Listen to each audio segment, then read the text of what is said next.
Hello friend, welcome to my channel. आइए आज हम आपको बचे हुए गरम कपड़े में से मोजे बनाना सिखाते हैं। इस तरह हम पेपर पर पहले पैर रखकर और पेंसिल से मार्क कर लेंगे।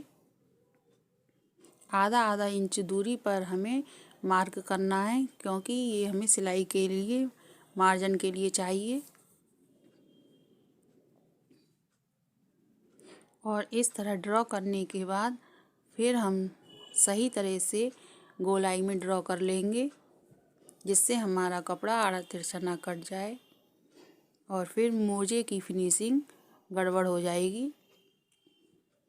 फिर हम लंबाई नापेंगे। लेंथ है 10 इंच और ब्रेड्थ है 4.5 इंच। फिर हम इसे कटिंग कर लेंगे।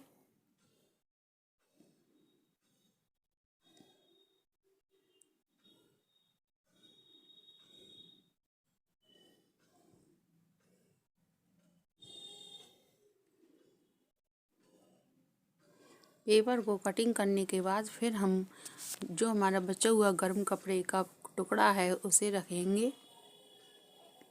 इसे सही तरह से गोलाई कर लें और फिर बचे हुए गर्म कपड़े पर एक साइड में पेपर रखकर कटिंग कर लेंगे, क्योंकि बचे हुए कपड़े को हम साइड की पट्टी लगाने के काम में लेंगे।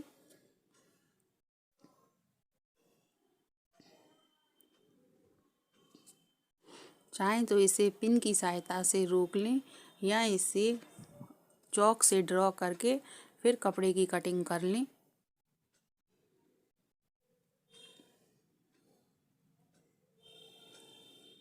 इस तरह इसे कटिंग करने के बाद फिर हम एक एक कपड़ा इसमें अस्तर लगाने के लिए और काट लेंगे और एक एक टुकड़ा हम फॉर्म का काटेंगे।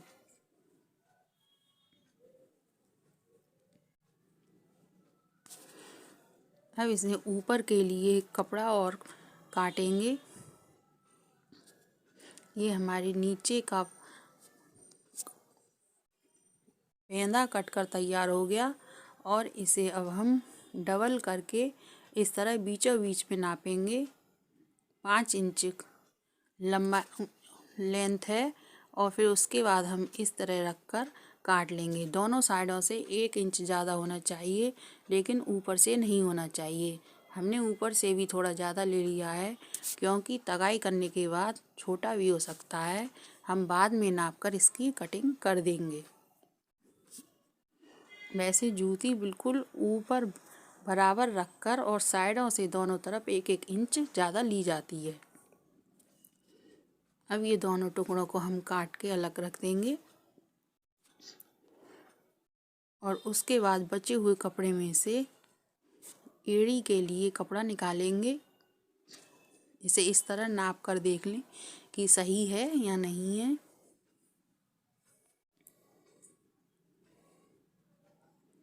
पाँच इंच हम नापने के बाद फिर पीछे एड़ी की पट्टी लगाने के लिए नाप लेंगे। 12 इंच हमारी पूरी पट्टी बैठेगी।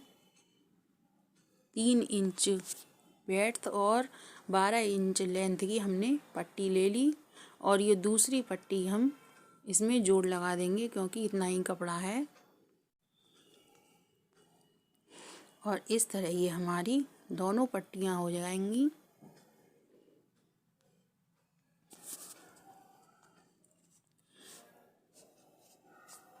दोस्तों, अभी तक आपने अगर हमारे चैनल को सब्सक्राइब नहीं किया है तो सब्सक्राइब कर लें और साथ साथ लाइक एंड शेयर भी कर लें। अब हम एक एक इसमें अस्तर का कपड़ा काट लेंगे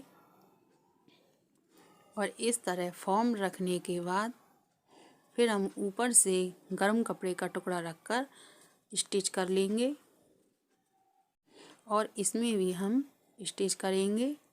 पीछे की पट्टियों में हम स्टिच नहीं करेंगे, वो ऐसे ही सादा स्टिच करी जाएंगी। और एक पट्टी हम दूसरे कलर की लेकर अंदर की तरफ से ऊपर की तरफ मोड़ेंगे, इस तरह से तो फिनिशिंग ज़्यादा आती है। अब हमने पट्टी में भी पीछे एड़ी की पट्टी में भी पाइपिंग लगा ली और इस तरह आगे रखकर हम सिलाई लगा लेंगे।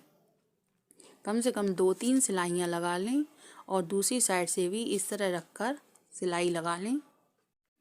और फिर हम जूती को रखकर नाप लें कि बराबर है या नहीं है। अगर नहीं हो तो हम कटिंग करके सही कर लें। और उसके बाद जूती को जोड़ने के बाद फिर हम इस तरह 1 इंच पट्टी लेकर पीछे की साइड से सिलाई करेंगे। पूरी जूती में इसी तरह पीछे की साइड से सिलाई कर लेंगे।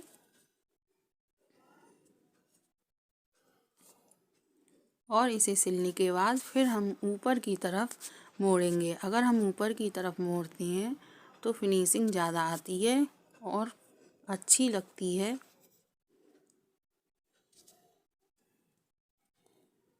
इस तरह हम दोनों जूतियों में 1-1 पट्टी जोड़ लेंगे।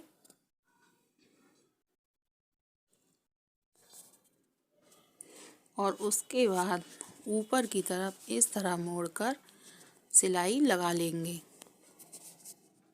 पूरी जूती पर स्टिच करने के बाद फिर हम आपको दिखाएंगे कि हमारी जूतियाँ कितनी अच्छी लग रही हैं।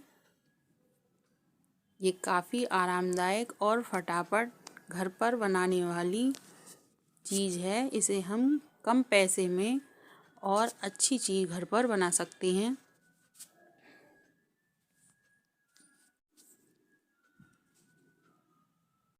इस तरह हम धीरे धीरे बिल्कुल किनारे पर सिलाई लगा लें। गोलाई में हमें धीरे धीरे सिलाई लगानी पड़ेगी। और सारी जूती पर स्टिच करने के बाद फिर हमारी जूतियाँ बनकर तैयार हो जाएंगी। चाहें तो हम इस पर कोई डिजाइनदार फूल या कपड़े की कोई डिजाइन बनाकर और लगा सकते हैं या कोई बटन लगा सकते हैं, तो जूतियाँ हमारी और ज़्यादा सुंदर लगेंगी। लेकिन ये हमने आपको सिंपल तरीके से जूती बनाकर दिखाई है। अगर आपको किसी और तरह की जूती चाहिए या आपको कुछ और जूतियों की डिज़ाइन पसंद हो तो आप हमें कमेंट करके बताइए, तो हम आपको उस तरह की जूतियाँ बनाकर भी सिखाएंगे।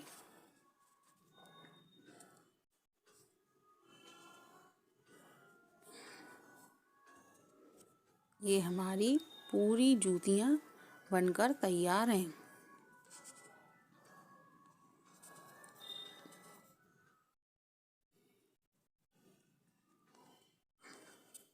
इसी के साथ हम अब वीडियो के एंड पर आते हैं। देखिए दोस्तों, हमारी कितनी अच्छी जूतियाँ बनकर तैयार हैं। धन्यवाद।